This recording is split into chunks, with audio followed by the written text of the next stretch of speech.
Muito bem-vindo ao canal Doutor Administração. Eu tenho hoje um prazer enorme de ter comigo aqui uma pessoa que eu admiro muito e, além de tudo, assim, tem um enorme respeito, não só pelo grande professor, pelo profissional que você é, mas como pessoa que você é. O Tom Manini é uma pessoa assim, extremamente generosa, né? E é uma das pessoas que eu conheço que mais entende desse negócio de vendas, né? Ô Tomanini, você além de dar aula na Fundação Getúlio Vargas, já tem passagens pela SPM, ou seja, já passou por diversas empresas como executivo, VR, assim por diante. Conta um pouquinho da sua trajetória aí. Legal. Aliás, é muito curioso, porque nesse mesmo espaço, há pouco tempo atrás, aliás, foi no Dia dos Pais, eu fui entrevistado pela pessoa mais importante da minha vida, que foi o meu filho de 11 anos. Que legal. Ele fez as questões, Sei. e o pessoal daqui sabe disso, É, e ele começou com uma pergunta muito interessante. A segunda foi essa que você está fazendo. A primeira foi, o que eu precisei abrir mão para conseguir chegar onde eu que cheguei? E a pergunta pergunta foi, maravilhosa. eu fiquei emocionado com É, aquilo. Mas minha trajetória é uma coisa muito gostosa da vida. Eu comecei fazendo medicina. Um garoto que tinha 50% de bolsa de estudo, tal, mas eu não conseguia pagar os outros 50%. Isso me levou para trabalhar numa rádio, de madrugada. Da meia-noite às 5, tendo um programa de rádio. que E você sabe dessa legal, que história. legal. Onde que eu fazia aquela lá. As melhores músicas do mundo para você. Explosividade musical. E isso foi muito legal, porque eu era um dislexo, sou, né?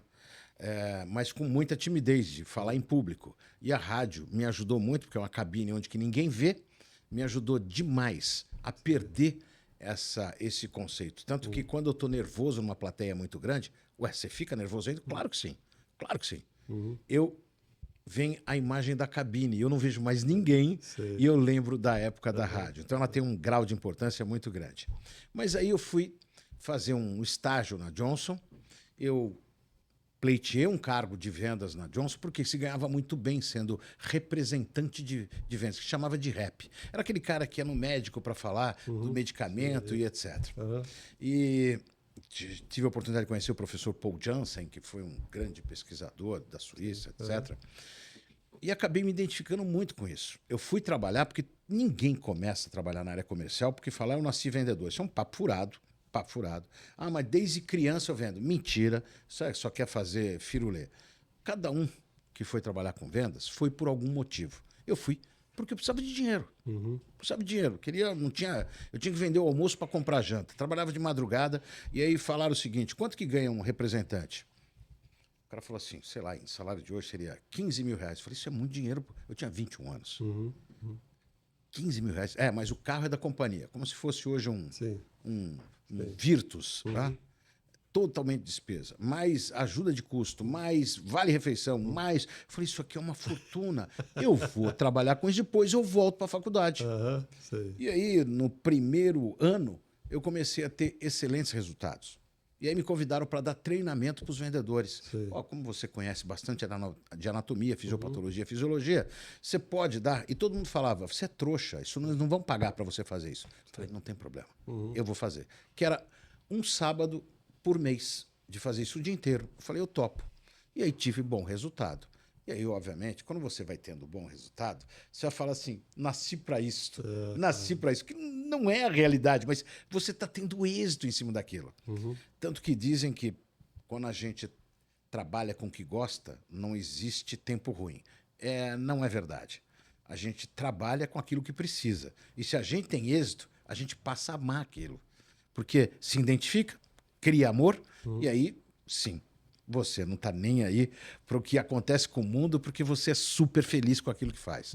E eu tive essa sorte de encontrar de uma atividade de vendas a minha carreira e minha profissão. E fiz disso de verdade uma profissão. Uma profissão que me levou a ser supervisor, gerente de vendas, depois fui para a ADP, Automatic Data Processing, outra empresa americana. E eu falo que a minha maturidade profissional, dos 20 aos 30, foi construída em empresa americana, onde indicadores de performance já existia, onde planejamento já existia, onde forecast já existia.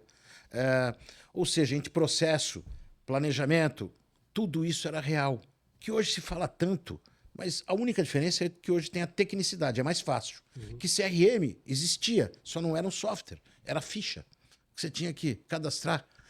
ou perfurar o cartão para entregar para eles, que ia para uma central, depois vinha uma relação em papel para você daquilo. Então, isso tudo, essa cultura de passar um domingo inteiro fazendo relatório, eu tinha aprendido nesses 10 anos de multinacional.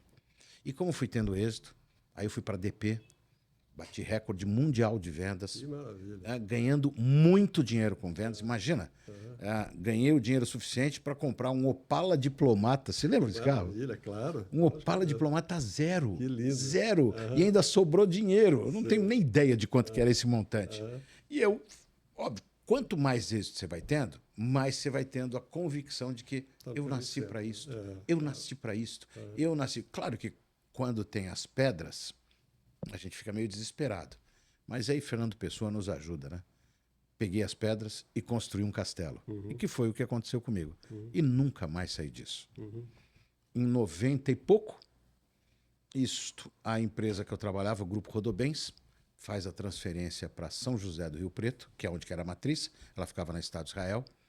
E eu vou para São José. Entrei em depressão profunda. Porque final de tarde o pessoal ia jogar bola, tomar cerveja. E eu não gosto de futebol. Mas nem um pouco. Não, não gosto de futebol. Mas você não consegue ficar assistindo futebol? Não, eu acho chato demais. Era uma outra cultura, não tinha shopping na cidade. Imagina, eu adoro shopping center. Né? Eu sou um consumista absurdo, inveterado. Eu falei, não sirvo para isso. Fui pedir a conta. Aí o presidente da companhia falou assim, legal. Graças a um diretor de lá, que me levou para fazer isso. Tudo bem, você pode sair, mas só que você vai fazer o quê? Eu vou montar uma consultoria de planejamento, de marketing e vendas. Legal. Então, faz o seguinte, a primeira empresa que você vai ter como cliente é a nossa. Opa, que beleza. Falei, que legal. E nós vamos te pagar o que você ganha hoje, não queira cobrar mais. Quase que eu dou um beijo nele, né? Porque a empresa me abraçou, me acolheu para dizer o seguinte, durante um ano você vai prestar serviço para a gente, vai buscar o que você quer e a gente vai te acolher com o que você já ganhava como diretor. E foi daí que eu construí a minha empresa, de empresa de treinamento. Eu nem pensava em dar palestra. Como é que eu comecei a dar palestra? Alunos falavam, professor, você não faz palestra? Eu falei, claro que não. Não, a gente queria uma palestra motivacional. Eu falei que isso é uma besteira, eu não faço isso. Porque eu não sei o quê. Mas a gente tem aí... Quanto o senhor cobra fazer uma palestra? Se tiver que fazer. Aí eu falei assim, real. Quanto? Real. 2.000? Eu falei, Aí eu falei, eu pago. Eu falei, cara, 1 hora ganhar isso? Aí o outro veio perguntar, você faz palestra? Eu, não. Mas quanto você cobra para fazer uma palestra se fosse fazer? Eu falei, real. Eu não falava a expressão. Falou, eu tenho uma verba de 4 para 1 hora de palestra. Eu falei, então tá bom, eu faço.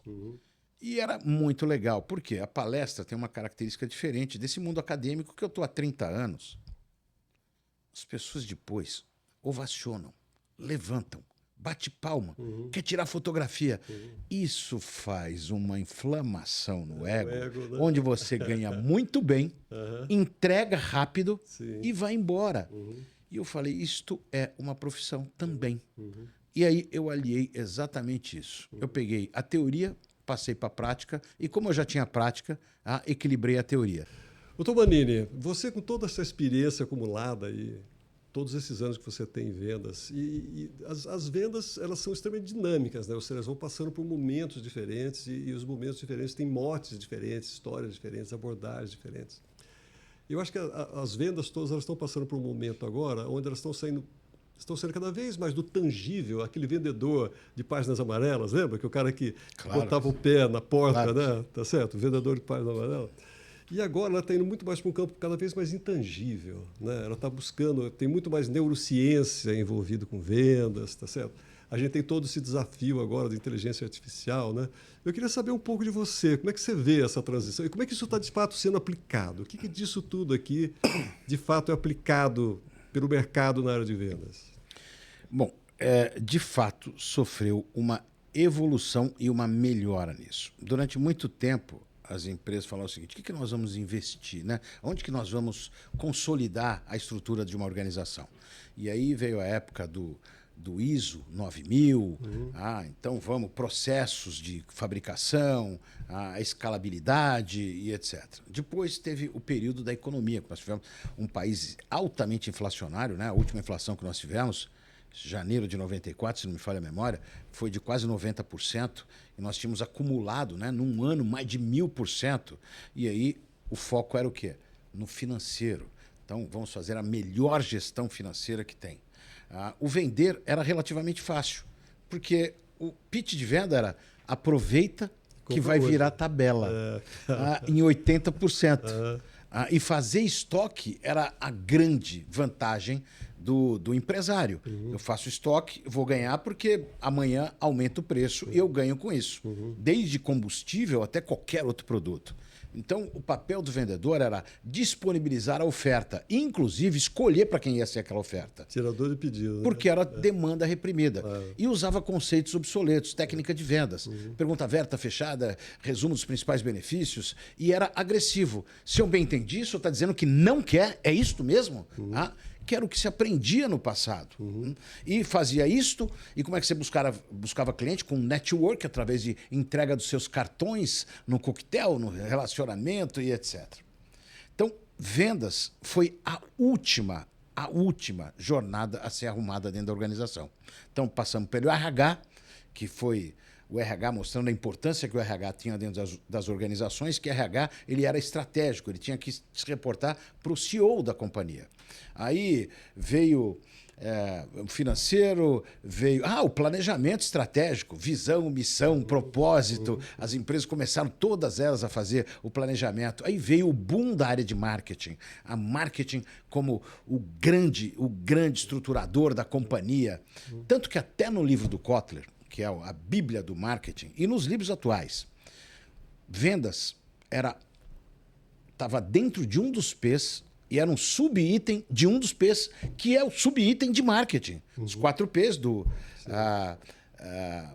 na estrutura, né? Você tinha lá promoção, estava em promoção. Estava em promoção. Promoção. Dentro de promoção, o que tinha? Propaganda, merchandise, e aí colocava vendas. Então era substrato. Estava naquela coisa. Vendedor não tinha que planejar. Como é que você fazia? A vendedor, como é que eu contrato? Ele tem que ser dinâmico, movido a desafio, ele tem que ser resiliente, que até para ser motorista de Uber precisa ter isso, né? Não é demérito, mas não tinha um job description. Se eu fosse contratar um diretor financeiro, um gerente financeiro, tinha tudo. Ele tem que ter formação nisso, tem que ter conhecimento disso. Se eu fosse contratar um diretor industrial, tem que ter conhecimento. O de vendedor não, ele tem que só saber falar, vender e ser um bom chavequeiro. Né? Como é que se buscava cliente? Batendo de porta em porta. Se gastava 40%, 50% do tempo falando, passa naquela rua, vai verificando quem quer. E quem quer, você apresenta, vende, manda por fax a proposta para o cliente. Fax, né? A proposta para o cliente. Isso era o processo. E isto foi. Toda a empresa foi organizada, toda a empresa foi estruturada, a área de produto, a área de RH, enfim, todas. E vendas ficou para trás. Por quê? Porque não era necessário. Não era necessário. Se vendia, nós tínhamos demanda reprimida, mais gente vendendo. Aliás, menos gente vendendo, mais gente comprando, estava uma beleza. Até a hora que aconteceu uma transformação. O mercado começou a aparecer muitos competidores iguais, ficou muito fácil copiar. E eu falei, como é que eu faço isso? Vamos fazer propaganda. A propaganda não estava vendendo. Vamos colocar na Globo, custa caro. Vamos fazer isso. Não é bem assim. Eles começaram a entender, nós precisamos modelar e profissionalizar a área comercial. Aí começou um outro nível de exigência. Somado a isto, a tecnologia passou a ser ou o vilão ou o grande beneficiador. Por que o vilão? A multinacional que eu trabalhei já usava os processos, que não chamava IA, que não chamava CRM, mas já tinha alguém da área de inteligência de mercado que te dava informação, porque você tinha que municiá-la de informação. As empresas começaram a entender, poxa, isso é importante. Por que a multinacional tem isso e o outro não tem? É possível fazer. E a tecnologia desmistificou tudo isso. Totalmente isto.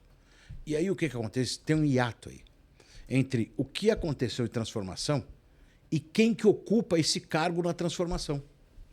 Porque habitualmente, o vendedor, o cargo dele era subir a gerente, mas sem a preparação para trabalhar toda essa tecnologia, de saber planejar. Ele era um vendedor bom, muito bom, e que tão bom virava um gerente.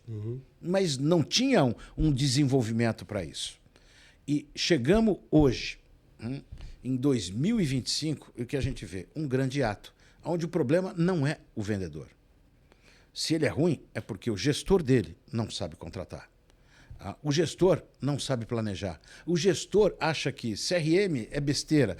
Ele não sabe fazer um forecast. Ele não sabe trabalhar um dashboard. Ele não sabe trabalhar indicadores de performance. Ele não sabe planejar porque ele era empírico. Ele é da velha guarda ou foi treinado por alguém da velha guarda. E nós estamos exatamente no epicentro dessa grande mudança, onde as empresas falam hoje de valuation, as empresas hoje falam em ROI, as empresas falam, mas pouco se aplica isso na área comercial.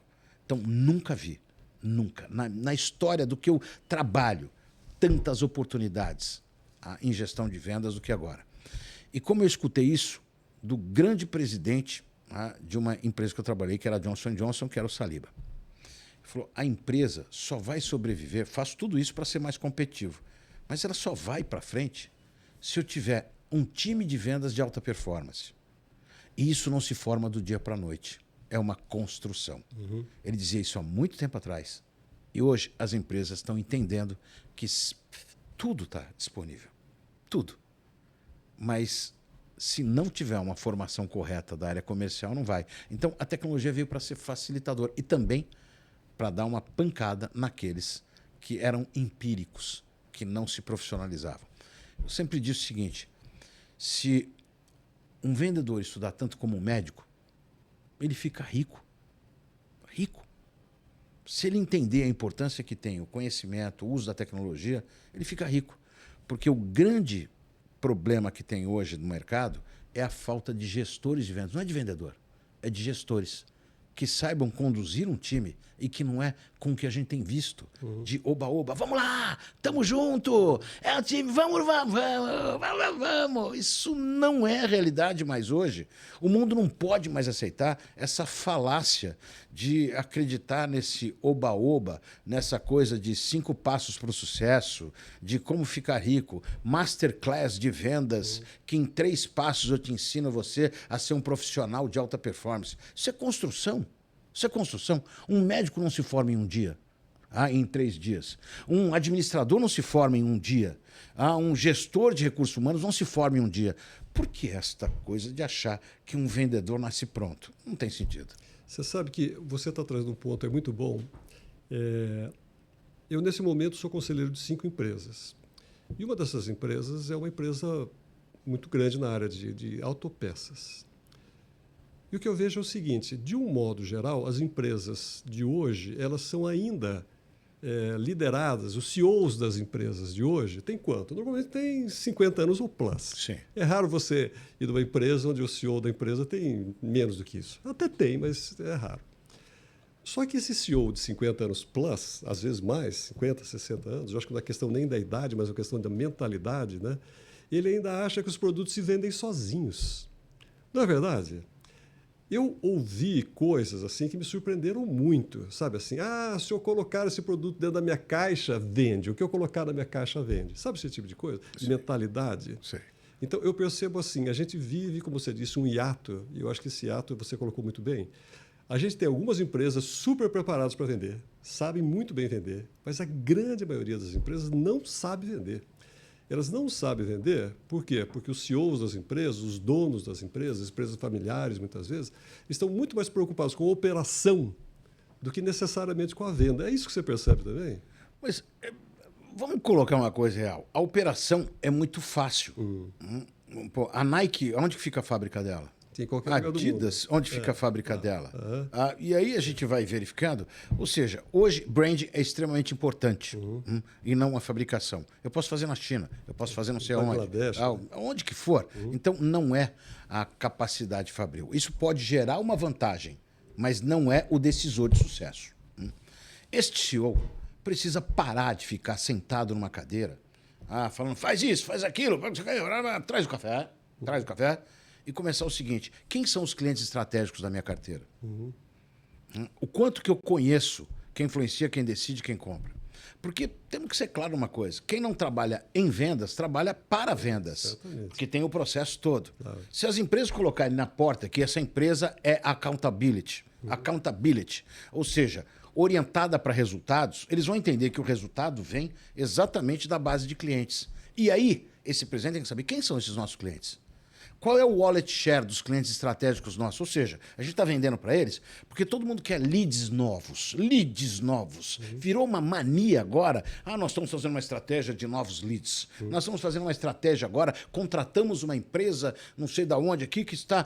Novos leads. Querido, antes de você querer novos leads, o que tem dentro da tua base de clientes, que é onde que você é mais eficiente, vai gastar menos? O CEO não sabe o potencial da própria carteira que ele tem. O produto vende sozinho? Não. Mas eu tenho muito mais facilidade para vender para aquilo que está... Imagina, eu compro celular. Celular para minha equipe toda. Quantos celulares eu compro? 10. Não, 100. Quantos que eu compro da marca A? Eu compro 10. Eu que vendo para ele 10. Mas ele tem potencial de 100. E ele compra 90 de outros. De outros. Qual que é o meu wallet share com ele? 10%. É só imaginar uma coisa. Se eu aumentar mais 10%, eu estou dizendo que eu dobro o meu faturamento nesse cliente. E os CEOs não estão preocupados com isso. Isso me deixa assustado. Aí vem aquela... que isso aí é papo uma outra coisa. Vem aquele negócio do NPS, que está sendo... Aquilo é estatística. E aí, estatística assim... Mandei para 1000, 2 responderam, vale os 2. Que já está errado, já está errado. É usado de uma forma errônea aquilo. E ele também não analisa qual é o fator crítico de sucesso para aquele cliente e nem o nível de satisfação dele. Então, eu acho que está na hora do CEO parar de ficar nos bastidores e entender o seguinte: a razão de ele estar lá é o cliente que faz ele ser o CEO. É o resultado que está. Eu quero saber quem são esses clientes responsáveis pelo alto faturamento da minha companhia. O que tipo de trabalho... Eles me conhecem. Como tem coisa mais interessante, eu falo assim, a noiva, segunda pessoa mais importante num casamento, depois da noiva, não é o noivo, é o pai da noiva. E o noivo, ele tem que pedir, por mais aberto que seja a relação, a mão pai da noiva, porque ele dá a tal da bênção, né? Na organização é a mesma coisa. Então a gente vê as noivas, os noivos, mas esquece o pai, ou seja, o CEO, que o próprio nome diz, chefe de operação executiva. É exatamente esse o nome de CEO, chefe de operação. O quanto que eu estou sendo executivo de entender as melhores práticas. Eu não sei isso. E você sabe que uma coisa que eu vejo assim que falta demais é o cara ir na rua com o vendedor. Então, você sabe que eu adoro fazer isso? Eu tenho paixão por fazer isso. Dessas empresas que eu estou te falando aqui, eu adoro sair com o vendedor e vou na rua com ele. Eu acho fantástico isso. Vou passar o dia hoje com você. Vamos ver, ver o que acontece lá na ponta. Não é verdade? Mas eu acho fundamental. E posso até te dar uma dica disso. A próxima vez que você for sair, você pergunta assim, para onde que nós vamos? Nós vamos para o cliente A, B, C. Por que você escolheu esse A, B, C? Qual é o potencial desse cliente? Quem é que concorre conosco naquele cliente? Qual é o wallet share que tem nesse cliente? Qual que é a margem esperada e o quanto que ele dá de resultado? Qual é o lifetime value desse cliente? Porque a maioria vai por ir. Ele vai, sabe de onde? No cliente que ele tem mais acesso. Claro. Lógico. Mas pensa uma coisa. O cliente grande é o que dá mais trabalho. O cliente grande é o que faz ele ficar esperando 1 hora. O cliente grande talvez seja um pouco mais arrogante para ele. E eu estou indo nos que são meu brother, meus amigos, aquele que me recebe bem. Eu quero saber o que você vai fazer com a base de cliente. E aí é outra coisa. O gestor não sabe isso. Eu vejo vendedor. Então, André, isso é desesperador. Eu vejo vendedor assim, quantos clientes você tem? 200. Falei, quantos clientes você consegue visitar por dia? 3. São contas? Então, 3, tá bom. Se nós temos 5 dias, úteis. Vamos colocar 4. Ele vai visitar uma vez por ano. 20. 20. Então, eu estou falando 20 por semana, não é? Dá 20, dá 40, dá 80 clientes. O resto. Não. Aí o pior. Cliente A, com que frequência deveria de ir? Uma vez cada 15 dias. Quantos clientes A você tem? Eu tenho 30. Então já não fechou a conta. Já não fechou a conta. Falei, vai faltar uns 100. O mais interessante, qual é o potencial de compra do cliente A? Qual é o potencial de compra do cliente B? Ou seja, faz a previsibilidade. Não sei, eu não tenho bola de cristal. Isso não é bola de cristal, isso é previsão. A tua empresa está fazendo isso com o financeiro. Não está fazendo isso? Você não tem que fazer ali, então com essa empresa, quanto que ela vai faturar esse ano? Tem que dar previsibilidade para a área de logística, para a área de produção, para saber o que vai comprar. E como é que o cara fala, não sei, não tenho bola de cristal? Então, essa incongruência está exagerada. A tecnologia veio para deixar na cara, olha, você não está fazendo isto. Você deveria te fazer. Porque todo mundo coloca uma coisa mística, né?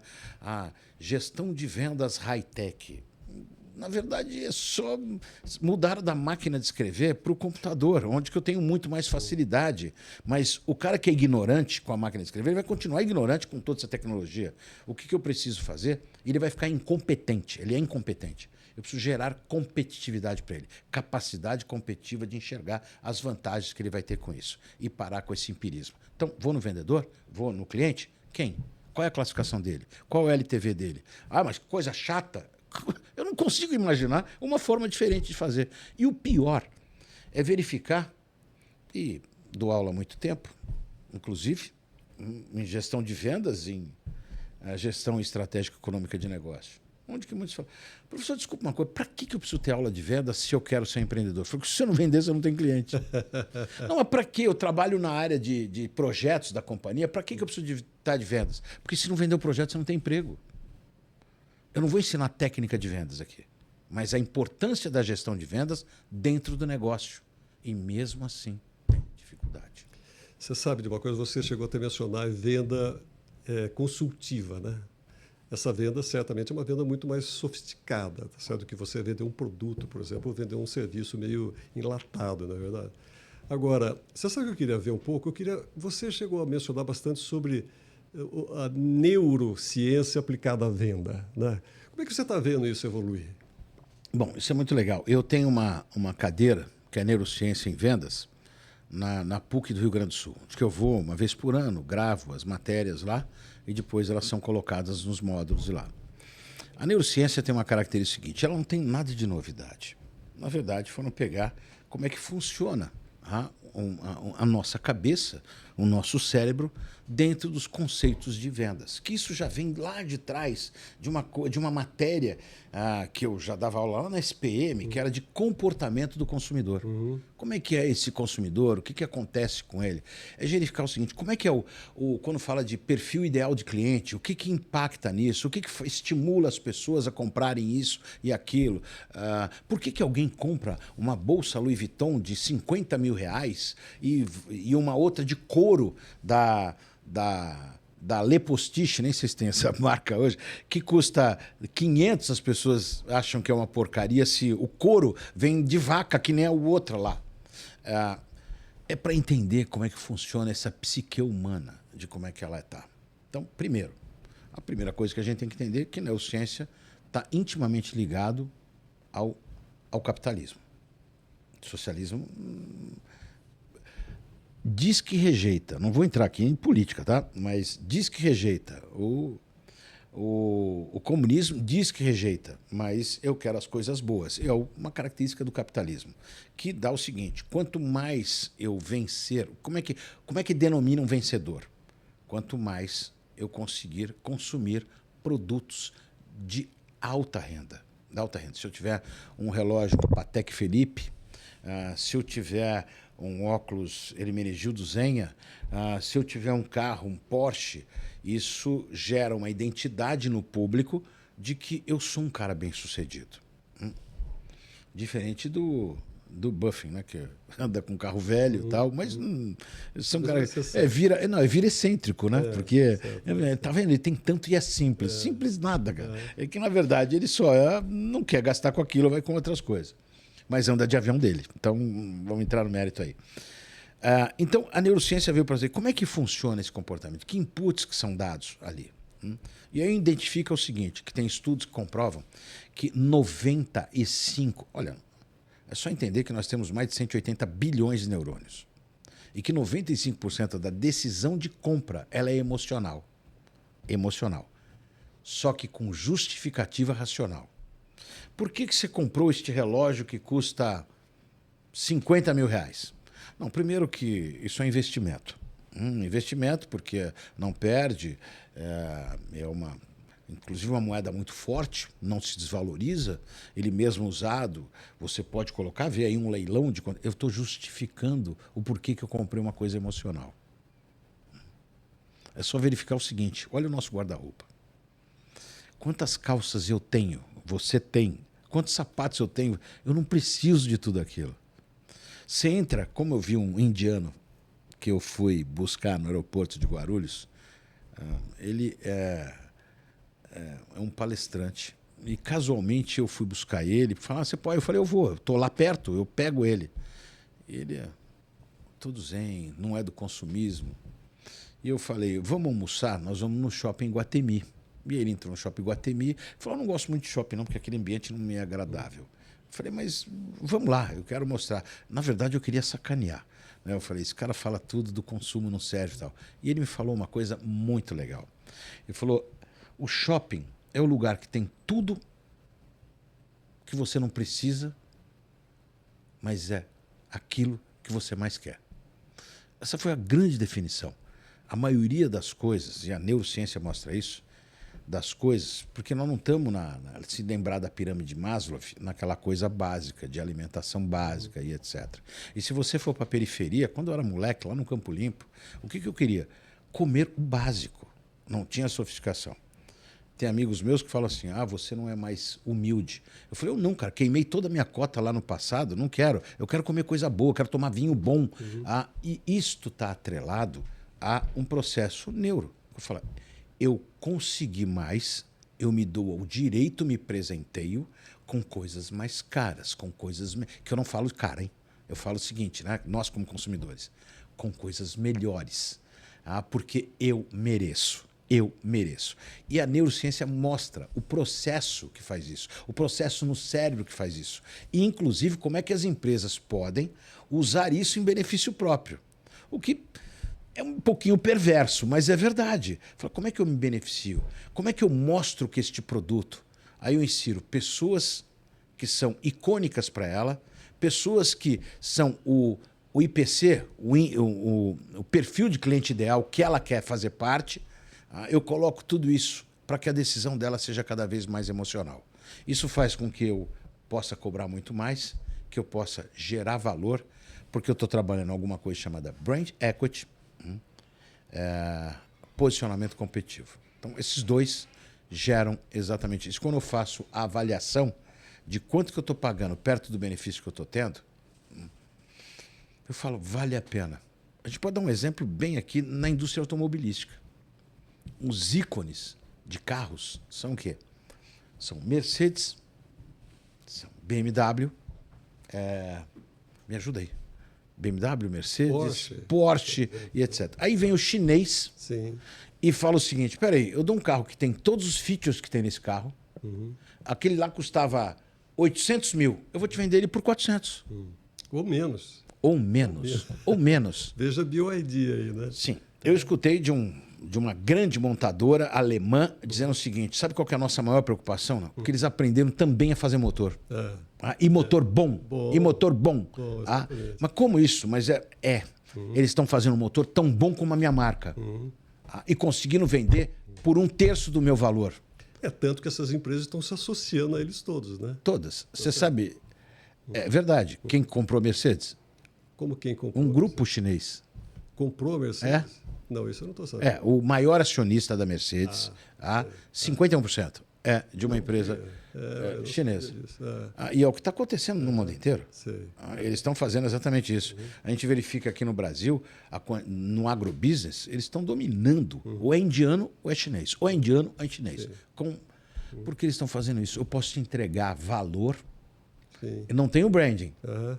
mas eu te entrego valor maior do que aquele que você estava tendo dali. Ou igual por um preço muito menor. Eu não tenho branding ainda. Ainda. Ainda. Né?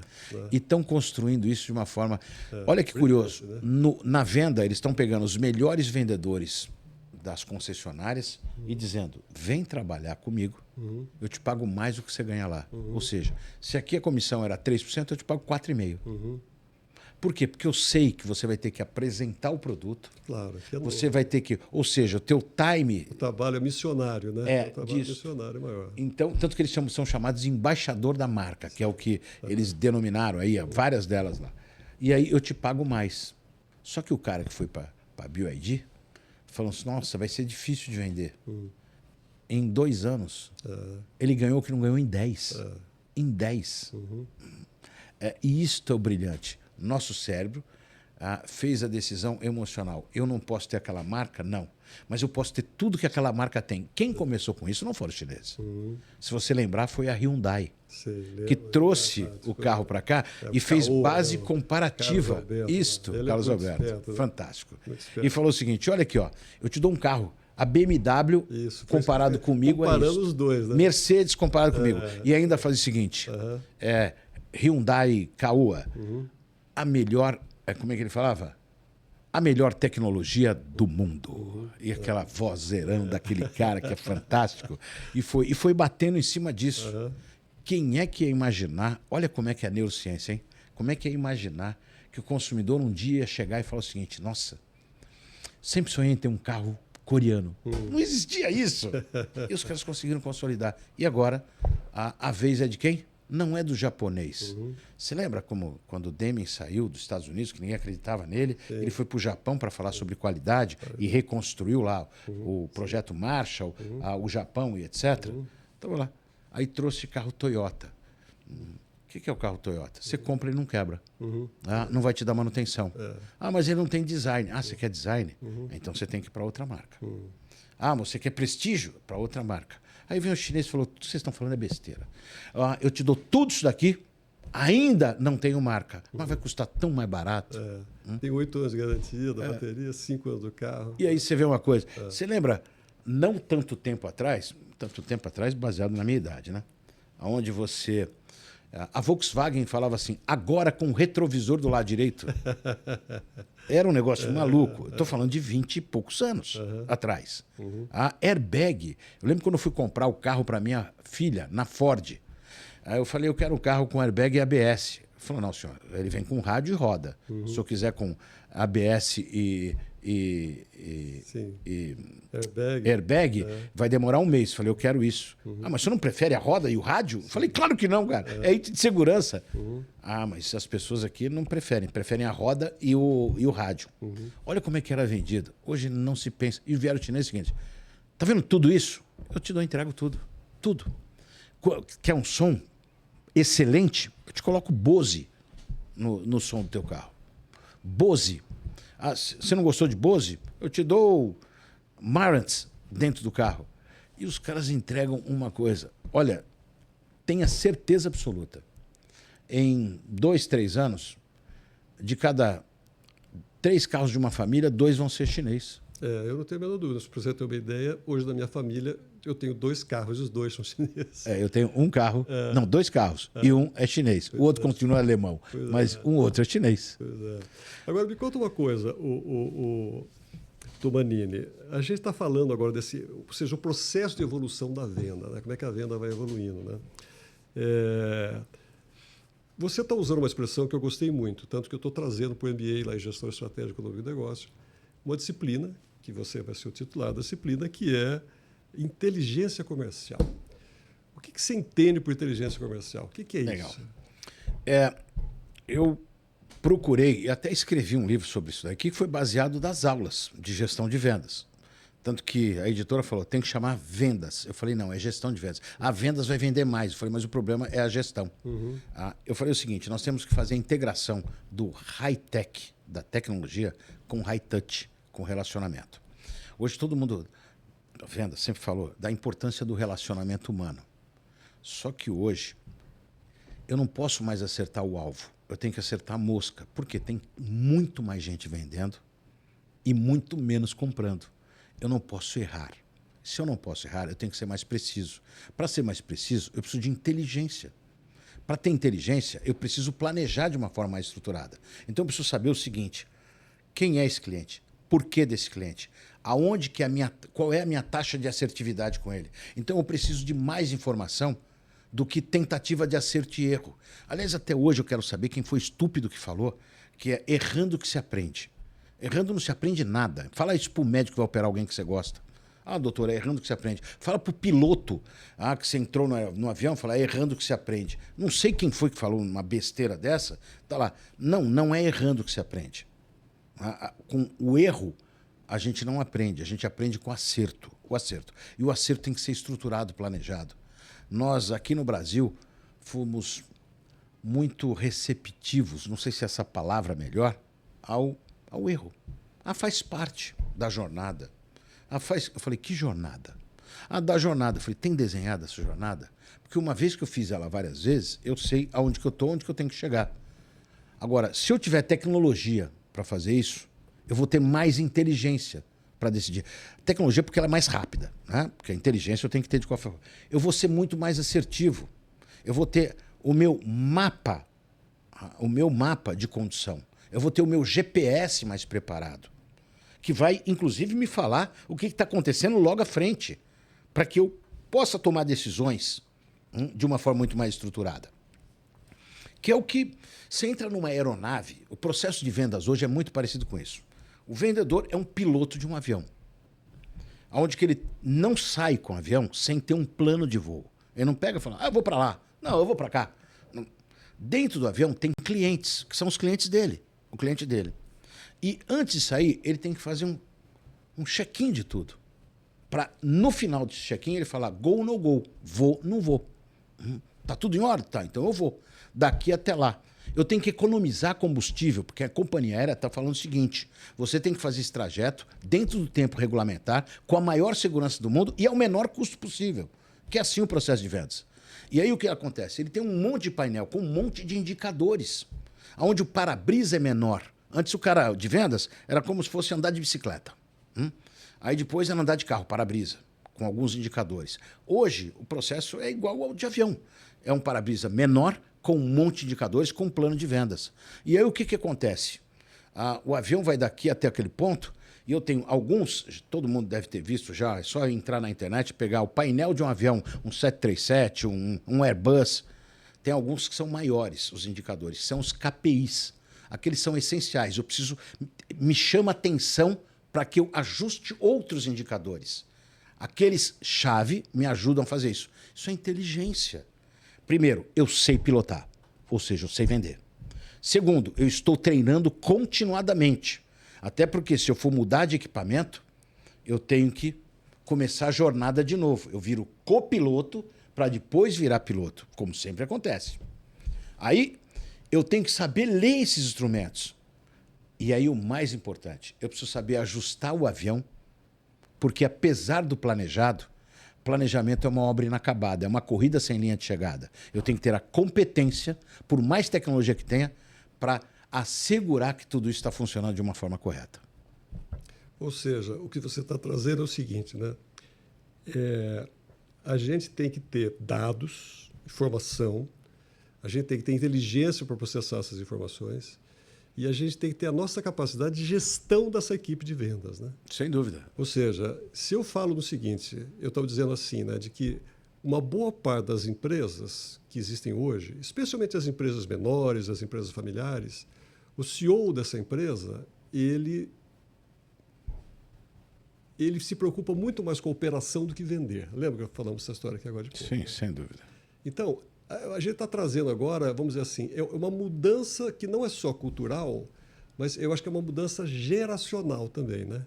Ou seja, a gente tem nesse momento, você vê, a gente está falando de vendas aqui, a gente está falando do seguinte, nós temos muitos consumidores, né? Ou seja, se a gente for ver hoje, a gente tem consumidores, são consumidores com 10 anos de idade, né? Meu filho, seu filho, nós temos filhos de 11 anos de idade, que são consumidores. E decisores do carro que eu compro, pelo menos comigo foi. Você veja, por exemplo, o meu filho, ele quis, no dia de presente das crianças, uma chuteira da Umbro que ele escolheu, tá certo? Ele escolheu, tá certo? Eu só paguei. Tá certo? Entendo. A minha mulher comprou, eu paguei e ele escolheu. Então, a gente tem crianças de 11 anos de idade que são consumidores e a gente tem os idosos, tá certo? Que são também consumidores. Meu caso. Então, o nosso caso. E com isso, o que a gente tem? Né? A gente tem uma amplitude assim, enorme de consumidores e que cada um deles é levado a consumir por diferentes motivos. Sem dúvida. Então, vender se tornou uma atividade muito mais sofisticada, tá certo? Eu vou dar um exemplo para você. A minha filha, por exemplo, foi estudar na Espanha. Foi fazer um pós-grado lá. Quando ela voltou, eu peguei um carro 0 quilômetro para ela. Ela ficou com o carro 2 meses. 2 meses depois, ela chegou para mim, devolveu a chave e falou: pai, olha, muito obrigado, mas esse carro dá muito trabalho. Entendeu? Tem que estacionamento, tem que mandar lavar, muito trabalho, eu não quero. Então, ou seja, a gente tem pessoas com idades, com perfis, com interesses muito diferentes, né? Então, vender hoje ficou muito mais complexo, muito mais sofisticado. Não tenha dúvida. Tá certo? Ou seja, então, conhecer muito bem o seu cliente, né, exatamente quem é o seu cliente, é uma tarefa que, hoje em dia, ela é fundamental, porque senão você só vai gastar dinheiro, não é verdade? Sim, eu até imagino o seguinte, se o vendedor tem 150 clientes, primeiro que não existe cliente inativo, a não ser que ele morreu, fechou. Ah, é você que está inoperante nele. Então, tem que começar a mapear isso daí. Segundo, eu tenho um cliente lá. O que esse cara compra durante que... o quanto que ele pode comprar ao longo do tempo. Terceiro, quem são os novos clientes daquela região que eu posso atender de uma forma plena e eficiente e com lucratividade? Porque eu fico muito assustado do seguinte, eu vejo que o final do mês é mais importante para um vendedor do que o fim do mundo. Dia 28, 29, você não pode falar com nenhum cara de vendas. 30. Por quê? Não, porque ele está fechando. Eu falei, eu tenho dificuldade em entender isso daí. Por que ele está fechando? Não, porque o comprador aprendeu que quanto mais tarde ele compra, mais desconto ele vai ter. Certamente. E por que ele aprendeu isso? Porque o vendedor dá desconto. E aí tem gerente de vendas, diretor, presidente que fala: Cláudio, eu queria que você resolvesse um problema. Como é que faz para resolver isso? Porque os meus vendedores só vendem com preço baixo. Eu falei: simples, demite o teu gerente e o teu diretor. E põe de suspensão o presidente. Não, o presidente sou eu. Falei, então. Porque não é ele que decide se pode vender mais barato. Claro. São vocês que autorizam. E sabe por que vocês autorizam? Porque vocês morrem de medo de não chegar, de não fechar o mês. E você sabe por que faz isso? Porque vocês não planejam. E você sabe por que vocês não planejam? Porque vocês não usam tecnologia para gerar informação e serem muito mais assertivos. Você sabe, deixa eu contar para você um caso real. Eu fui comprar um Volvo desse Shoptura lá, o XC60R Design para ela. E eu fui comprar esse carro, para você ter uma ideia, dia 29 de dezembro. Fantástico. Eu comprei o carro com desconto, assim, gigante. Por quê? Porque era o fechamento do ano. Nós, consumidores, aqui no Brasil em especial, se for para Nova Zelândia, minha filha morou lá, você foi pedir desconto, você pode pedir uma vez. A segunda você está sendo ofensivo. Ofensivo. Aí você vai para Inglaterra, você pode pedir desconto uma vez. Faz parte. Não peça duas. Porque se o cara falou não dá, esquece. Ah, mas não é possível tal. Aqui no Brasil, a gente tem o hábito de pedir desconto até pro tio do cachorro-quente. Sabe que está vendendo cachorro-quente por R$10? Falou, tio, não dá para fazer. Ah, então capricha mais. Então põe mais azeitona, sei lá o que tem. Põe mais ketchup. Você quer levar vantagem em tudo. Por quê? Porque a gente acredita em sobrepreço. Um exemplo básico. Black Friday. Black Friday, é a piada. Black Friday é dos Estados Unidos. É uma sexta-feira negra. Por que é sexta-feira negra? Porque lá não existe o azul. Quando fala assim, a empresa fechou em vermelho ou em preto. Em preto é ok, vermelho, negativo. Não existe... Aqui... A gente até fala assim, Black Zero, né? Zero. Black Zero porque empatou, né? Isso. Empatou. O pior de tudo é que no Brasil, aqui, os caras estão falando muito de valuation de uma forma errada. E o pior, não, temos que entender de EBITDA. Cara, isso é uma piada. Os caras não sabem nem formação de preço e EBITDA. Que até ontem você falou, tem 3 formas de apresentar o EBITDA. 4, tal. Enfim. E eles ficam porque virou nome bonito. Não é bonito falar? É o EBITDA, o valuation. Aí você pergunta pro cara, o que é isso? Ele não sabe como é que é. E o assustador é que até o CEO. Mas aí, o cara de vendas ali não tem a definição do que ele vai vender, não sabe para quem ele vai vender, não sabe como vai vender, a que preço vai vender. Então, aí vem a Black Friday. Por quê? Lá é depois do Dia de Ação de Graça. O que sobrou, que é estoque, aquilo vai ficar velho, põe para fora. Sim. Então, a preço Isola. lá embaixo, porque no estoque fica caro. A gente aprende isso. Quer saber onde que está o prejuízo de uma empresa? Olha o estoque. Primeira coisa, olha o estoque. Se tiver estoque alto, ela está com problema. E os caras colocam para fora. Aí vem o brasileiro, vamos importar isso. E um monte de banana segue a risca aquilo. O que acontece? Ele vende mais barato agora. Ou então uma fraude, né? Mas ele vende mais barato. O Natal, que é um período de compra, as pessoas, na maioria, antecipam, porque está em preço. Claro. E aí ele fala, esse ano está muito ruim, Natal não está vendendo nada. Não está vendendo. Não sabe fazer isso? Pior ainda. Eu sou um cliente recorrente de tal loja. Aí, Black Friday. Um monte de gente que não fazia parte do perfil ou do arquétipo daquela marca, do posicionamento daquela marca, compra porque está barato. Compra porque está barato. E aí eu tinha comprado 2 semanas antes e paguei 50% mais caro. Aí eu quero comprar algumas coisas no Natal. Eu não vou comprar daquela marca porque eu estou tão aborrecido com ela, porque ela me sacaneou, e eu opto por outra marca.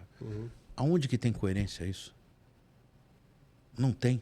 Então, é um vale tudo para falar, vamos tentar vender, e um monte de gente falando assim, quanto mais eu vender, mais eu vou ter sucesso. Não, não. Eu tenho que vender de forma certa, com margem certa. Cláudio, mas você acha que é fácil? Claro que não, por isso que eu preciso ter a tecnologia, a informação, o conhecimento para saber aonde que eu vou vender e de que forma que eu vou vender. É o SEAL, sabe o SEAL da Marine lá dos Estados Unidos? Sim. Não é um soldado, não é o dia D que sai e ainda. Sim. Vamos lá, vai morrer um monte de gente, mas vamos tentar ver quantos que morrem e veja quantos salva. Não, o CEO ele tem uma missão muito clara e o cara de vendas do Novo Tempo tem que ser assim. Ele tem que ser um cara muito bem planejado, bem estruturado, bem treinado, exaustivamente treinado, para que os CEOs não treinam para acertar, eles treinam para não ter hipótese de erro. Olha que interessante. Se eu não tenho hipótese de erro, o acerto é óbvio.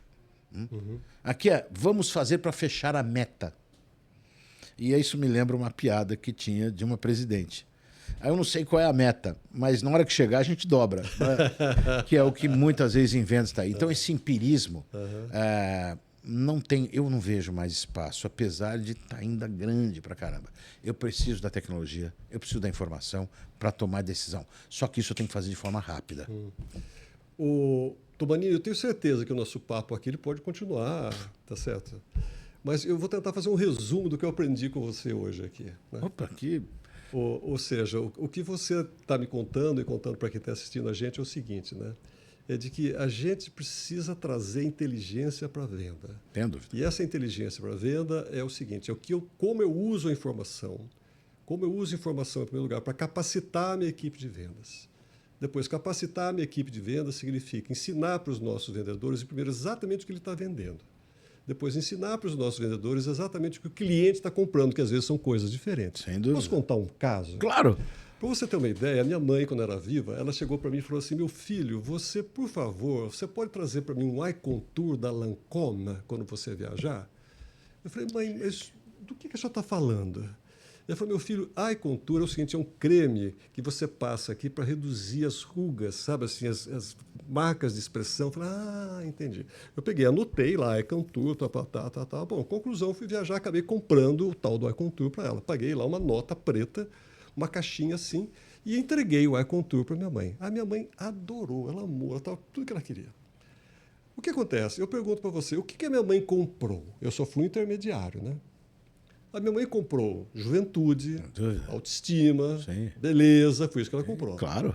E o que a Lancôme entregou para ela? A Lancôme entregou para ela uma caixinha de papelão. Dentro da caixinha de papelão tem um pote de vidro, uma tampinha de plástico, 50 gramas de banha de boi, alguns miligramas lá de uma arominha e alguns outros miligramas de alguma coisa que esticar a ruga de expressão da minha mãe. Não era isso? Você está vendo como ele simplificou uma alta tecnologia investida lá dentro? Pois é, mas então você veja, no final das contas, o que a minha mãe comprou foi uma coisa e o que a Lancôme entregou para ela foi outra completamente diferente.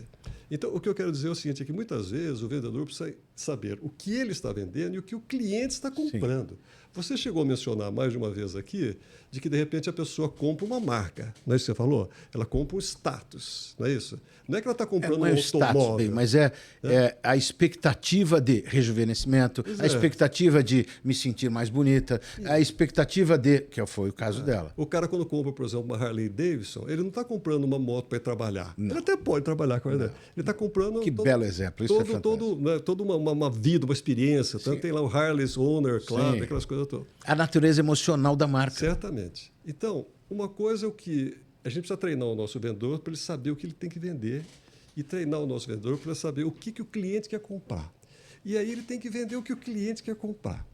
Só que para isso ele precisa estar muito bem preparado, tá certo? Ele precisa conhecer muito bem o produto dele, o serviço dele, as limitações dele. Ele precisa ter um argumento, tá certo, para discutir com os compradores, porque os compradores estão fazendo uma concorrência por aquilo, então precisa ter um argumento, precisa conhecer a concorrência, os pontos fortes, os pontos fracos da concorrência. Ele precisa ter, acima de tudo, essa capacidade de vencer as adversidades, né? Porque você acabou de falar, né, que aqui no Brasil, por exemplo, o cara negocia o preço do cachorro-quente, tá certo?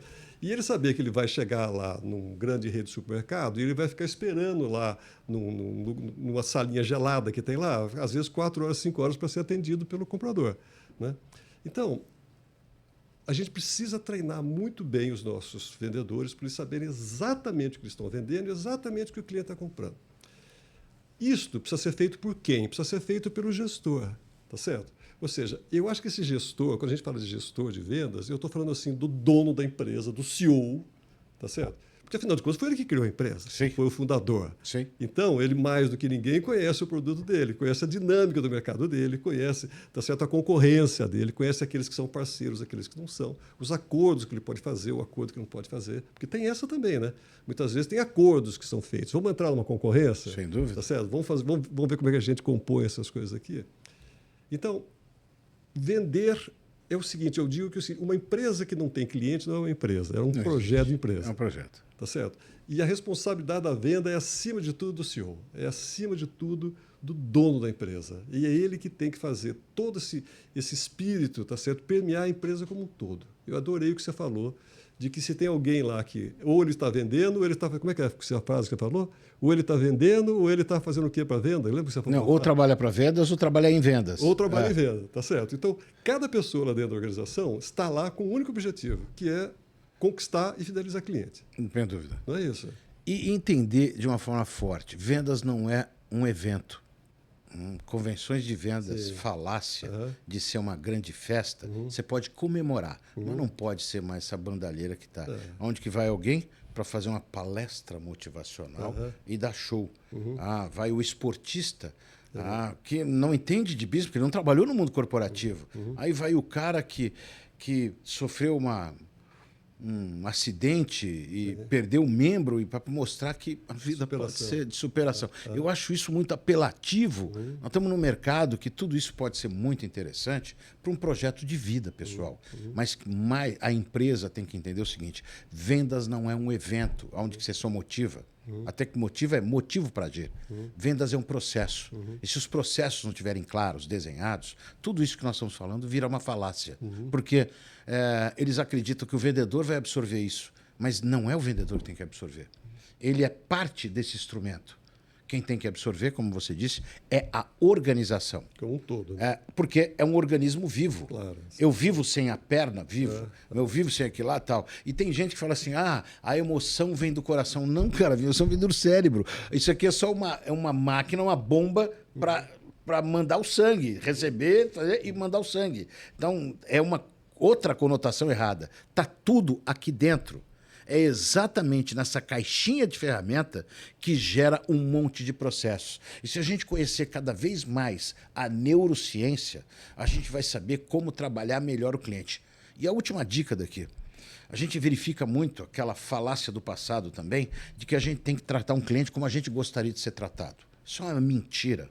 Eu tenho que tratar o cliente como ele gostaria de ser tratado. Portanto, eu tenho que conhecer o perfil do cliente. Tem um cliente que é o afável. Tem um cliente que é o pragmático para comprar, não fica no 9 horas comigo, porque eu vou embora. Eu já cheguei a falar, quando eu fui comprar o carro lá, o chinês, eu falei pro cara, meu querido, eu vou falar uma coisa pra você, eu não quero ser indelicado, mas se você não falar, eu compro. Porque eu não suporto esse negócio de você chegar numa loja, tudo bem, como é que você está? Posso te ajudar?